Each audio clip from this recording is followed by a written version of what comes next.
Live on WFLA Now. Feel good and live your best life with Bloom Health Club. Here's Gail Guayardo.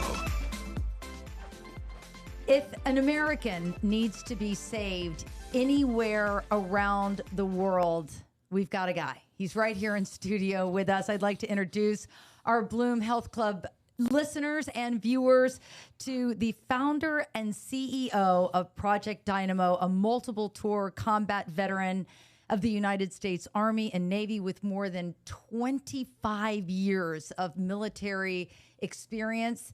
He and his mission, his headquarters are right here in Tampa Bay.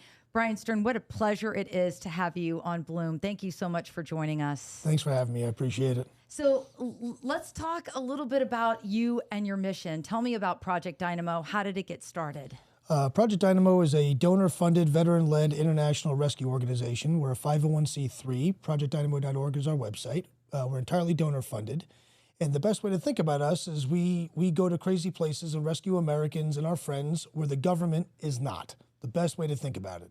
So we're like a volunteer fire department that works in war zones and other crazy places. Here with us today, kind of behind the scenes, but not so much, is my incredible producer, Sarah Smith, who's going to be jumping in with some questions. Sarah, this is probably, we've had a lot of incredible guests join us as part of the Bloom Health Club, but this is really top of the top because this man and his team help people all over the world and domestically right here in the United States and in Florida. Yeah, Bryan, I'm so glad I got to meet you, and I'm really excited for this conversation today. Yeah, I'm stoked. Yeah. So talk to us about some of your high-stake missions, some of the things that you've done. So we've done 608 missions, which in 27 months, which is turns into about 7,000 people. We started in Afghanistan, expanded into Ukraine. Somewhere in there, we went into Russia, which has never been done before. Then we did Hurricane Ian. Then we did Sudan. Then we went to Maui. Now we're in Israel and Gaza, and we're on our way to China and Taiwan. So every single one of those is a crazy story unto itself. We've done huge airplanes full of Americans that were trapped. We did the first airplane under the Taliban in September 2021 after the military left. First one. Legally, I should say, legally for those listening. We've broken people out of jail from Russian intelligence. The Operation Detroit Lions, which just made some headlines again recently with the Attorney General and the Director of the FBI. First time in U.S. history where an indictment was able to be leveraged against foreign military, for war crimes against an American. He's the first American victim of war crimes alive since World War II. And we broke him out of jail. He was not released. He's an escaped fugitive of Russian justice, if you will, as we speak. We've done nuclear scientists. We've done babies. We've done pets. We did 2 tortoises during Maui. 2 giant, huge, monster 200-pound tortoises. So we've done all kinds of cool stuff. Some of the stories are really funny. Some of them are really tragic. Nobody wakes up and says, "I hope to be rescued." We're like car insurance. You never want to call Geico and say, "You won't believe it, I got T-boned." Mm-hmm. You never want to make that call. And we're a little bit different than a lot of organizations because we do the operations ourselves. So of the 608 missions, I've personally led 570, 580 of them. Wow. So we're not coordinating anything. We're hands-on. We're very hands-on. So we get shot at. I've been blown up. I've been shot at. They sent hitmen to kill me a few times. All kinds of crazy stuff. When we say we're going to Afghanistan, it means we are actually going to Afghanistan. I don't know a guy who knows a guy who knows a guy. Every safe house I maintain, I have personally used the plumbing in myself. So it's a little bit different way of peeling the banana. And this is when our military is like, even you brought up the example of Afghanistan. It got to a cutoff point where they're like, we're out. But there were still many, many Americans still to date are still stranded. Right. And that is when Project DYNAMO, which is privately funded, it's a not-for-profit. You need the support. You're getting the support, but the more support you get, the more rescues you can execute. Yeah, I mean, today I have significantly more requests for rescue and evacuation than we can fund. We're entirely donor funded. Our average donation size is like $51 or something like that. We have a lot of people who give us $51, but chartering a 747 from Sudan is not cheap. And that was one of the largest rescues in American history. The U.S. Embassy evacuated. There was a civil war. U.S. Embassy special operations guys came in, took the embassy people and evacuated them and their families, and left behind 16,000 American citizens in the middle of a very terrible civil war. We went in, and we remained the only American airplane to fly. But that airplane is expensive. Gas from Khartoum to the airfield right now, today, in December 2023, is $171 a gallon for a gallon of gas. So in a war, things get, it becomes very complicated. I lived on the front lines and beyond the front lines in Ukraine for 11 months and rescued hundreds and hundreds and hundreds of people, babies, all kinds of stuff. So it costs money. I can't, buses don't drive themselves and airplanes don't fly themselves, and I'm not independently wealthy. I wish I were, but I'm not. So we need public support. I think it's fascinating that you are a man that served our military with high honors. I mean, you're a Purple Heart recipient. You were one of the first responders for both 9/11 towers. And so you spent your whole life, dedicated to America. And here you are with your next chapter, still dedicating yourself to helping other people. And you've rallied a team behind you of all of these people that support your mission and believe in what you do. Well, it's easy to believe. Number one, we're a lot of fun. And number two, there's no bureaucracy where we work. There's nobody, I don't answer to anybody other than the families of the people that we seek to rescue. That's it. There's no ambassador. There's no colonel trying to become a general. There's no policy guy who is trying to influence anything. Where I work and where Dynamo operates, we're usually the only Americans for thousands and thousands of miles. So it's actually a lot easier, honestly. The downside is that we also have no help. We're out there with no net. There's no backup. There's no assistance. When you're deployed in Afghanistan before the war ended, and when I was deployed in Afghanistan, if you go and raid a house and it doesn't go well, you push a button and more guys show up. If that doesn't work, helicopters and F-16 show up. If that doesn't work, more F-16 show up. Where we work, there is absolutely nobody but us, the bad guys, and innocent people who are stuck. That's it. So, and there's no way to get help for us. So it's a little bit out there, but our, as a veteran, I say it all the time, kind of, it sounds like a metaphor or a euphemism that we take this oath. The oath that I took when I joined the Army didn't have an expiration date on it. It didn't say, until whatever. You take the oath to the people, you take the oath to the country, and that oath does not expire. That's why when you see veterans walking around, we all, even though we don't know each other, we all still know each other. You go to, when we go to any VFW or any American Legion or any of these places, anywhere in the country, and in 30 seconds you have a friend, because we're just a little bit different that way. Less than, somebody told me that less than 2% of the living American population has ever served a day in the military. Right? There's more, one-legged piano players in America than there are combat veterans, right? And that's okay. But as a combat vet, we don't leave our people behind. I don't care if I'm getting paid by the military or not. I don't care if I'm getting paid by the government or not. I don't care if I'm donor funded or not. Who I am and what I do is what it is. And that will continue to be as long as I have air in my lungs and people are in trouble. Have you ever thought of running for the president of the United States? I can see that. It's kind of no nonsense. It's not a partisan situation. Everybody gets help with this man.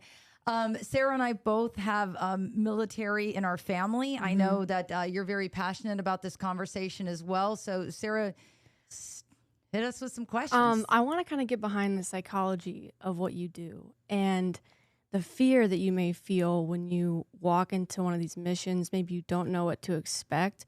Talk me through that fear that you may feel and how you kind of process it. Oh, good question. It's wrong to say that I'm not afraid.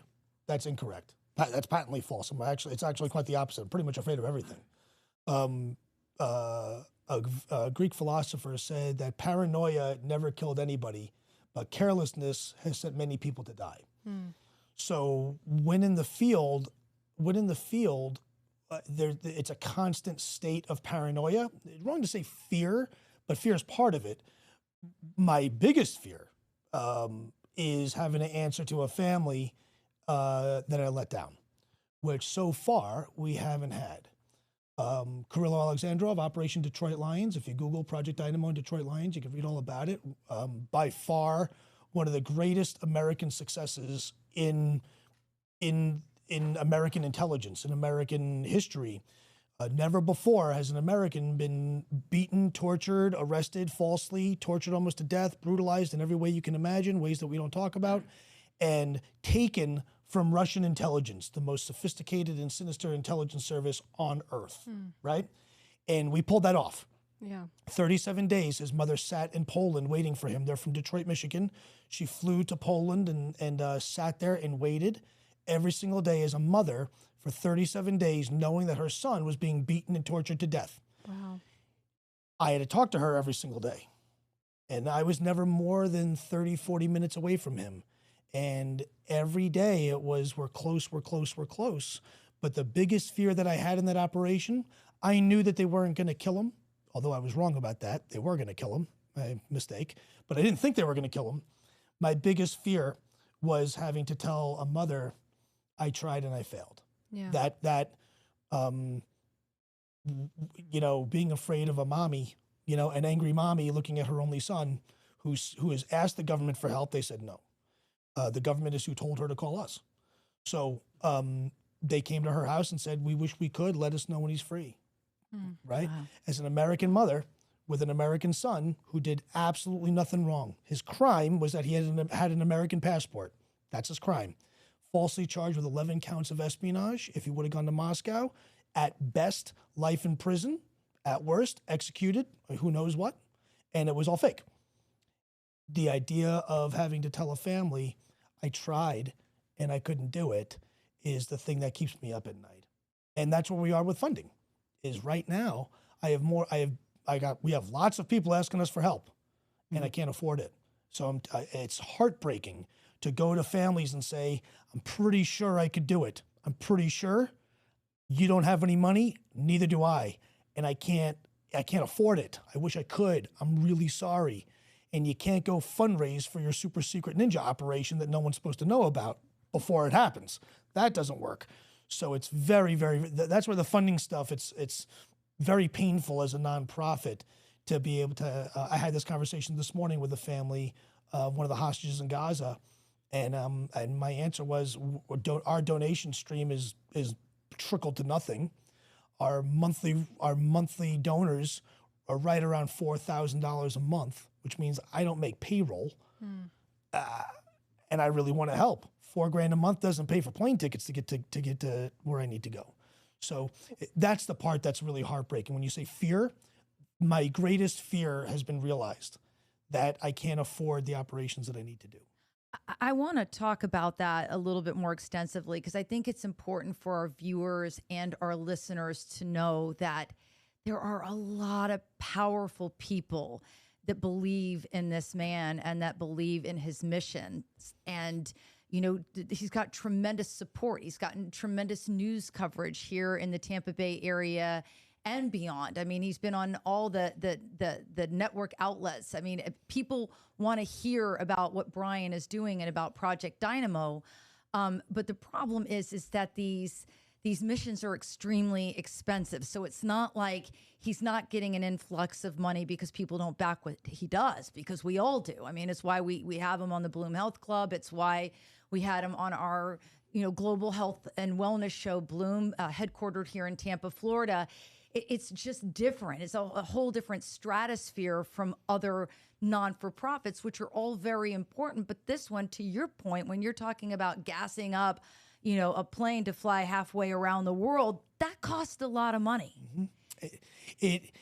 And honestly, we're cost effective, right? So one of our airplanes that we did from Sudan cost just about $500,000, which sounds like a lot of money. It was 190 something people. Well, if you do the math, it's like $2,000 a head, something like that, right? I'm not good with math, but $2,000, $2,500 a head. You can't fly from America to Sudan for $2,500. So it's actually cheap. The problem is I have to charter the whole airplane. I can't pay for this. I don't buy this, a seat. So we have to raise $500,000 to rescue these people and bring them all here. And when I say these people, I mean American citizens. We had people from San Francisco. We had people from Denver, Virginia, Atlanta, Minnesota. We had people. So these are not, we don't do a lot of work with refugees where we do that too if we can. But when I'm rescuing an American citizen, these are people who pay taxes. They look like us. They pay taxes like us. They are American citizens. These aren't randos. They're people that were left behind. Yeah, and there are so many people left behind in so many different places. So let's talk about the magnitude of the kind of money that you do need to raise, because I think, in a world where a lot of people have lost hope, they're tired of the divisive way that we live. They're tired of the party lines. They're tired of things simply not getting done. They probably are listening and watching right now and hoping that our own United States government could operate with the efficiency of getting things done in the matter that Project Dynamo gets it done. So, what is it going to take to create a groundswell for you and what you do? We need corporate sponsors who will give us monthly donations, right? Or sponsors, right? Right now, we don't have a single business, not a single business in these United States will commit to $1,000 a month or whatever it is, $10 a month. It's all individuals. It's all grassroots, which has worked so far. That's been good enough. It's been good enough, but it's not, number one, it's not sustainable. Number two, the world is getting more screwed up, not less screwed up. And I surmise as a 25-year intelligence officer, the world is going to continue to be dangerous and get more dangerous before it gets better. So if the government isn't going to play, and that's okay. We're not pro anything. We're not anti anything. We're just pro American. I mean, that's it. I've got people with Hillary Clinton for president bumper stickers on their car, who work side by side with people with MAGA hats, who are so divided on. They have a difference of opinion on pretty much everything that there is to talk about today. But when it comes to rescuing an American or saving an American life, all that stuff is a secondary priority. It's just like when you call 911. You call 911, you say, hey, my house is on fire. They don't say, who'd you vote for? They don't say, did you pay your taxes this year? They say, what's your address? We're on our way. And the fire department shows up. And if you happen to be a guy who didn't pay your taxes, well then, that's kind of unfortunate. But the reality is, when Americans need help, we show up. We just do. And for whatever reason that's not happening today, that's not President Biden's fault. That's not President Trump's fault. That's not whoever the next president is. It really doesn't matter, honestly. There's so much complication stuff there that is wholly irrelevant to the situation. If you're a hostage in Gaza right now, do you honestly care what this one's doing to that one, or this one's doing to the other one, or a Republican thing or a Democrat thing? If you're the mother of that kid, does it really matter? You really don't care. It's about get your kid out. And that's what we are. We have men, women, we have veteran, non-veteran. I've got short, tall, I've got fat, skinny, I've got hairy, bald. We got a little bit of every. We got Muslim, Jew, Christian, people who don't believe in anything. We're just Americans trying to help out Americans. That's it. No more, no less. Where the government doesn't have access for whatever the reasons are. You think even the conflict in Israel, when you joined us on Bloom, the TV show, we had a family that was vacationing, the Zins, right, Sarah? Mm-hmm, yeah. The Zins family, we ran the WFLA here in Tampa, the NBC affiliate. They got an interview with these folks that you guys helped. This is just a family.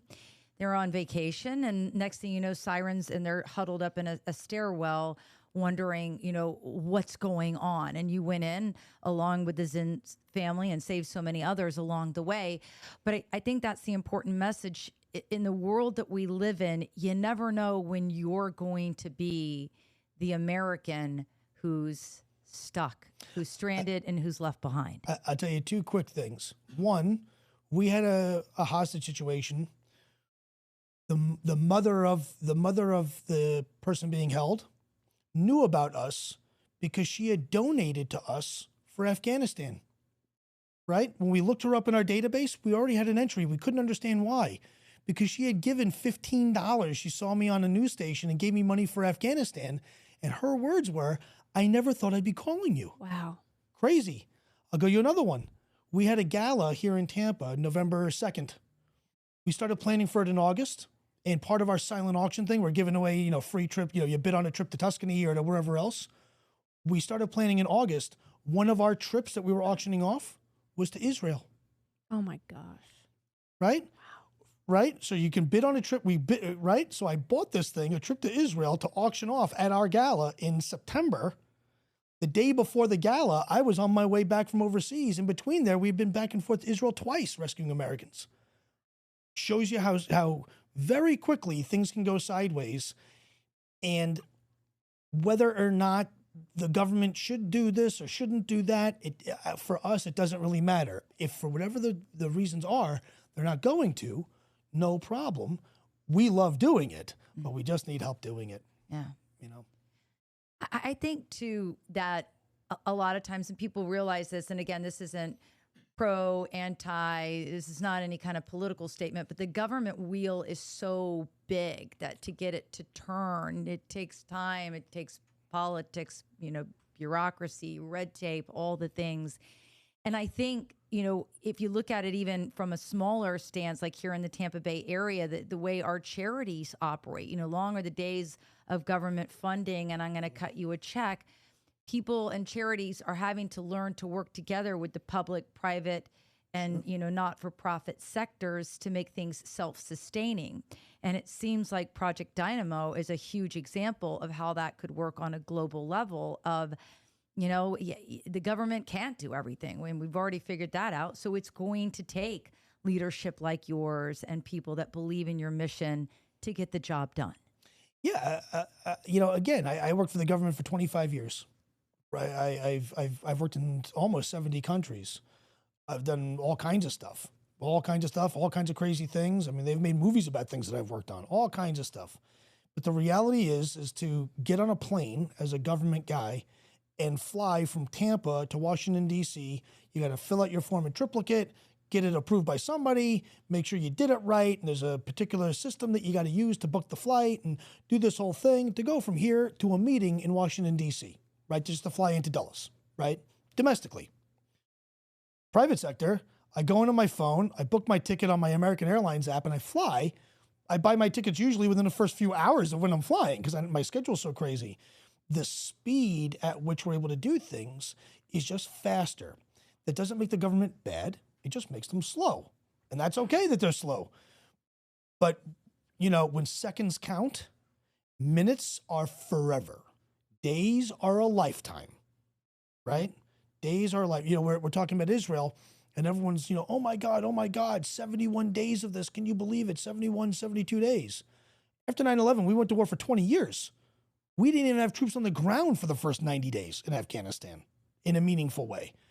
This thing is just starting. So as Americans, we need to remember that it takes a minute for the government to figure out what they're going to do, how they're going to do it, come up with a plan. Lots of other variables are in play, big geopolitical issues, big heavyweight stuff.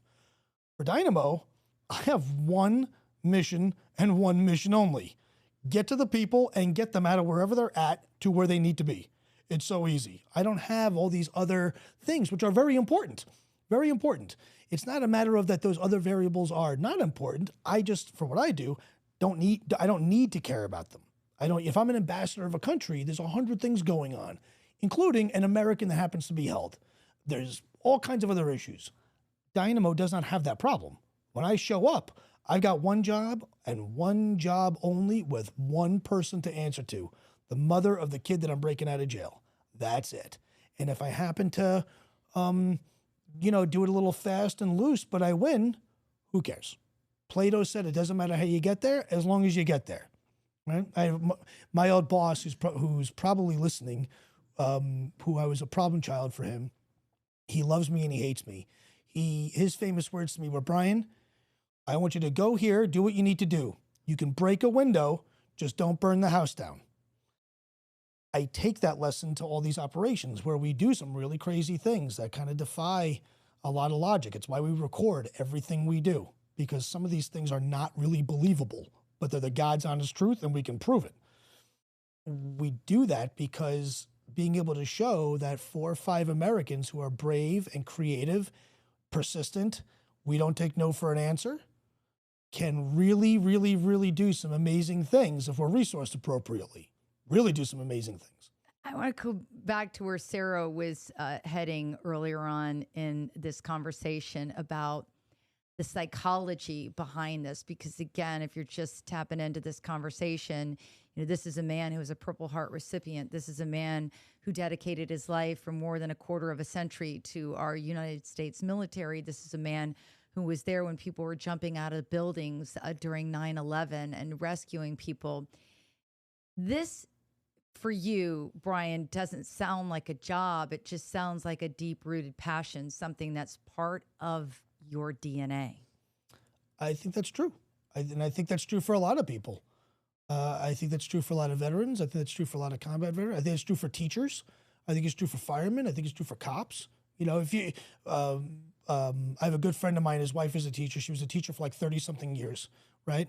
And when you ask her how to cook a turkey for Thanksgiving, she talks to you like you're a 3rd grader. You know, Right. It just becomes the way. And it's not really strange. It's not a job. It's a lifestyle and all those other funny things that we say. But there's a lot of truth to it. And this is what nobody, you know, it's kind of hard to say. But yes, it sucks to be donor funded. It's really, really, really hard. Where I've worked in my career, I had lots of money, I worked in all the cool units and all the cool agencies and all the cool places with that lots and lots and lots and lots of money. And if you run out of money, they give you more money. I mean, I never had a resource problem. It's really terrible to have a resource problem, very frustrating. And it's very uncomfortable to not have any help, no backup at all. At the same time, it's also a lot of fun to be able to punch Russia in the face over and over and over again, and not only live to tell about it, but keep doing it to the extent that they can't really do anything other than stomp their feet like children, is hilarious. They've sent a hitman to kill me 4 times. We got one of them on video. How funny is it, you dummies? You try and whack me, I film you, and I lived. Oh my gosh. It's great. It's hilarious. I think it's so funny, right? Yeah. You can't get away with that when you work for the government. In the government, all the colonels and generals would be having heart attacks. Right. You know, they'd be having, oh my God. So you're like a maverick of sorts. I've always been a problem child, is what I would say. Every boss I've ever had, you know, and you know, some people call me a leadership challenge, which is a nice way of saying, you know, pain in the neck. But I've always been the guy that you call when you want something done, though, because even in Dynamo, when we travel, I have a rule, I have a policy. We buy one-way tickets. We don't come home till they come home. That's it. Really? Yeah. When I went to Ukraine, I was supposed to go for 2 weeks. Supposed to go for 16 days. 11 months later. Yeah. 11 months later. How do you balance? I know you're married, you have a spunky wife. I mean, how do you balance the life of the real world and the world, which is very real, that you live in? But how do you do both? How are you a superhero and just a guy? Good question. I don't know. Talk about buyer's remorse, right? I mean, you know, I was out of government. I was out of this line of work. Before Dynamo's 2 years and a few months old, before that, I had a couple of businesses here in Tampa. And this part of my life was over. My days of going to crappy places and taking Doxy and, you know, Cipro and all these crazy things, those days were long behind. I'm a business class kind of guy, right? Working for the rich and shameless. But when the nation is your mother and your mother asks for help, you show up. And those that aren't with that program aren't with that program. I've lost friends, good friends. I've lost friends because of Dynamo that think that they have the wrong idea or misperceptions or are jealous. I've had friends of mine in the military who are still in, who get angry, right? They get angry. We want to be doing what you're doing. How dare you take our op? And I say, come here, bro. Come. I'm not telling you no. In fact, you guys get paid for this sort of thing. By all means, I'll get out of the way. Well, we're not allowed to, and it's bad that you're doing it, even though we're not allowed to. It's, well, that sounds like a leadership problem on your end. Sorry for you, but if you think I'm going to let an American kid rot in jail because you have some boss that won't let you play, sorry. Especially when I know that I can get him out. But you have people like the Federal Bureau of Investigation, the FBI, saying, call Project Dynamo. And I mean, people in high places know you exist. They respect what you do. They want you to step in when they can't. I mean, there are those people that are like, look, our hands are tied. Can you do something, Bryan? I'll give you a great example. We've rescued hundreds of people this year, right? Not a single member of the executive branch of government, State Department, Department of Defense, the FBI, White House, not a single member of the executive branch of government has said thank you. Not one. Does that mean that because they have to acknowledge it, or what do you think it means? I'm a pretty smart guy. I'm an educated man. I have no idea. I'll give you another good example. I'm in the Navy Reserves here at MacDill, here in Tampa. Yeah, CENTCOM. The local Navy Reserve commander is chasing me out of the reserves because of what I do. Really? But I heard at this gala that you spoke of earlier, I unfortunately, I wanted to attend, but I could not. But my executive producer, Elizabeth, was there. She said it was a who's who of former guys, not current guys. Former guys, all right. Because she wasn't sure of the specifics, but she's like, Gail, you cannot imagine. So it's really funny. The National Defense Strategy of the United States, right, which is what governs our entire national security policy, down to how many boats we buy, how many planes we build, how many bullets we shoot, everything. The size of the Army, the size of the Navy. It lists 4 key threats, right? China, Russia, Iran, and terrorists, violent extremist organizations. The title of that thing is called Integrated Deterrence, and the idea is that we're so good and so organized, nobody would dare mess with us. Therefore, we're a credible threat. Therefore, we deter bad guys from doing crazy things, right? Today, we are kinetically engaged with 3 of the 4. We're fighting Russia, we're fighting Iran, we're fighting terrorists. The only one that we're not fighting right now is China. They're fighting us. We're not fighting them exactly. So from a deterrence perspective, that's a fail. I and my crew go nose to nose with Hamas terrorists, go nose to nose with the Taliban, go nose to nose with Russia. We're doing all kinds of things against China. Wouldn't you think that maybe we have something to offer to the national security community? Yeah, I think you have a lot. But goose egg. You see, that's the divide that has to get fixed. It's not about us, but the government we have got to bridge this divide between the private sector and the government. That has to get done. It's exactly what I was trying to use, the analogy of some of these non-for-profits where they work at the state level or the federal level, but they're also getting it done with the private sector and the nonprofit. You know, there comes a time where you have no choice but to merge these things because it's too big of a job for one entity. And for whatever the reasons are. If a policy thing, political thing, economic thing, whatever it is, doesn't really matter. But what I know is Americans are in trouble. That's undisputed. And more Americans are in trouble today. We have more American hostages in captivity today than any time in our history since 1979. Wow. And there's no wars going on. Afghanistan's over, Iraq is over, so Navy SEALs are at home. They're at the gym. We have the troops. We have the capability. There's nothing that Dynamo does that the government can't do. I didn't invent any of these tactics. I was taught and did this for us for forever. For forever. So we have the capability. We have the troops. We have the capacity. We're choosing not to, for whatever those reasons are. That's no problem. But if we're going to choose to, if we, the government, are going to choose to not do it, then we must come up with a way to enable people like Dynamo to take on that burden, which is fine.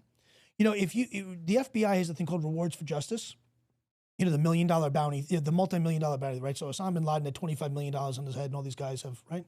So I can go kill a guy, bring the body back to the Department of Justice, and they give me a reward for it if he's on the list, right? As a private sector guy. Shouldn't there be a policy or a program that says if you rescue an American, if you save a life, we'll reimburse you? Yes. How does it make sense that I can become a millionaire for taking a life, but for a foreigner's life at that? But if I save an American life, we can't get a thank you note. That's so incongruent to me. It seems like we should, if we can afford to pay someone to whack a dude, some terrorist or mafia guy or cartel dude or human trafficker or what have you, surely we can devise a program that says, if you're a nonprofit and you go rescue an American that got stuck somewhere, if you can demonstrate what it costs and show us receipts and all the other things and prove it and win, we'll cover your expenses. Not even a reward, we'll cover your expenses. Surely a country as good as ours can come up with a policy that has got to be bipartisan. Who doesn't? Who would say that that's a stupid idea? Nobody would. And I'm glad you threw out bipartisan again, because I really think it's important, especially in the culture and the society that we live in today, just to reiterate that everything that you do is right down the center of the road, and it really has nothing to do with politics, and it doesn't have anything. It just has to do with one American who's got it in his DNA to work with others to save other Americans. And it's just about being an American. That's it. It's so simple. It's that simple. You know, 2 + 2 = 4, no matter how you say it. You know, dos equals quattro. It's 2 + 2 = 4, no matter what language you speak. It's just that easy. Sarah, do you have any follow-up questions before we say goodbye? I just want to know what's next for you guys in 2024. Well, I pray for world peace, but I don't think it's going to work. That's my Christmas wish that I asked for, but I think I'm going to get. I don't think Santa's going to work for me there. We're preparing for China and Taiwan. I think that happens. I don't see a reason why that doesn't happen at this point. And we're preparing for some other conflicts that until we become a credible threat to the bad guys are going to keep on flourishing. It's like cancer. Until you zap it with radiation or you get chemotherapy, it keeps on growing. That's just how it goes. So I think the world becomes more complicated. The price tag on Americans has never been higher. I think you start to see an increase in kidnappings globally, in particular Latin America and Asia. I think that happens. So what are we gearing up for? Everything and anything. And oh yeah, by the way, Mother Nature always likes to remind us how small we are every now and then, and start fires and hurricanes and floods and all things that I forgot. I got so caught up in the international. I mean, you guys are on the front lines of hurricanes, fires. You help on a domestic level a lot. Wherever we can. Where can people donate? Like, what can we do to support what you do? ProjectDynamo.org is our website. There's a big red button that says donate. That's where you can go to give help. If you need help, that's also where you can go to ask for help. So there's an evacuation button there too. But donate, and monthly donations is what we're really after. $10 a month is actually better than $120 in one shot, because I can plan. I can understand what we're bringing in. We have Facebook, we have Instagram, we have LinkedIn, and the new Twitter thing, whatever that's called, X. We have that. I'm not a social media guy. I have somebody who does that for me. I don't even know how to work any of that stuff. I'm a little old school. But we put a lot of that stuff out, and the best way you can help us there is to follow us and share. We have gotten over 100 leads from social media, from people sharing social media. Speaking of sharing, we hope everybody who's listening right now will share this episode, whether you found it on your favorite spot where your podcast lives, or whether you're watching us on YouTube, or whether you're watching us on WFLA.com or my Facebook page or Bloom's Facebook page, wherever you're listening to this. And if you want to be part of this mission and you want to help in any way, that's the best way to do it, so people can hear the entire conversation. Because a lot of times when you're just a soundbite in the news department, it gets lost in translation. And what we're trying to do here on the Bloom Health Club is to educate people and have deeper, more meaningful conversations with leaders in our community. And Bryan, you certainly are that. And thank you so much for all that you do with Project Dynamo. Thank you for all you've done to serve our country and the way you continue to serve us today. Yeah, I can't say it any better than what Gail just said. So thank you so much. Thank you for coming on the show. Thank you for sticking around for Bloom Health Club. It's been incredible to listen to you. Thanks. I appreciate it. Have me on any time. I love being, this is my jam. I love it. All right. Thanks for watching, everybody.